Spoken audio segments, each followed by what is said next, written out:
Bonjour à tous et bienvenue sur la chaîne YouTube de la Médiathèque des Avenirs. Que diriez-vous de vous plonger dans une enquête et en même temps dans un journal intime d'une jeune fille? Je vous présente la série en 5 tomes terminés, Les Carnets de Cerises, écrit par Joris Chamblin et dessiné par Aurélie Néret aux éditions Soleil dans la collection Métamorphose. Cerise est une jeune fille de 10 ans et demi. Elle rêve de devenir romancière. Sa mère lui offre donc un carnet qu'elle pourra utiliser un peu comme un journal intime au début. C'est comme ça qu'elle commence le premier tome. Il était une fois.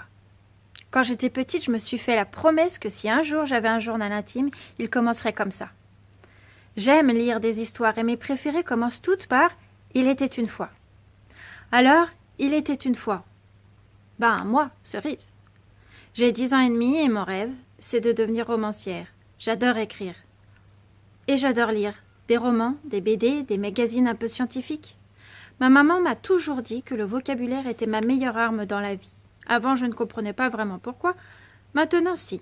Lire, c'est découvrir, voyager, mais aussi apprendre le sens des mots et surtout apprendre à s'en servir. C'est très important pour comprendre les choses et faire attention à ce qu'on nous dit. Et mon truc à moi, pour raconter des histoires, c'est d'observer les gens. Imaginer leur vie, leurs secrets.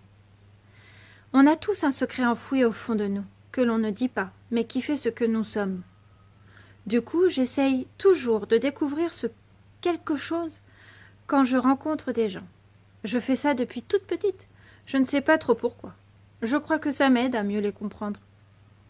En ce moment, avec les copines, on observe quelqu'un de vraiment mystérieux. J'espère qu'on finira par découvrir son secret.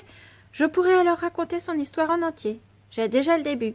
Ça commencerait par « Il était une fois ».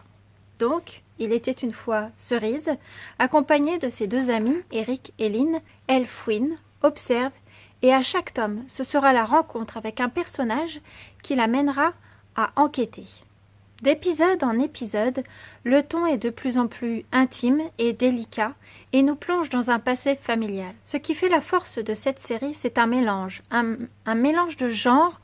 Dans le récit, on sera dans un mélange entre enquête et réalité quotidienne, avec les jeux entre amis, le collège, mais aussi les relations avec les parents. Dans les dessins, nous retrouverons autant des planches dignes d'un vrai journal intime, avec des photos, des croquis, mais aussi nous retrouverons des planches de BD traditionnelles où nous pourrons trouver aussi des croquis.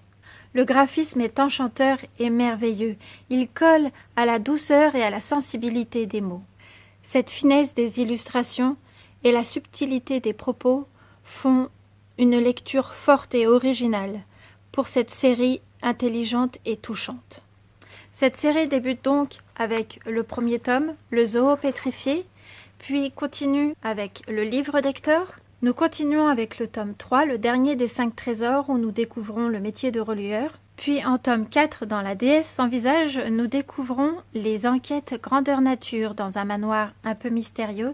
Et nous terminons avec le tome 5, qui, pour moi, comme dirait l'expression, est la cerise sur le gâteau, avec un petit jeu de mots, les carnets de cerises, la cerise sur le gâteau, qui s'appelle « Des premières neiges au Perséide ». J'espère vous avoir donné envie de lire cette fabuleuse série qui m'a vraiment enchantée. Je vous dis à très bientôt. Bye bye!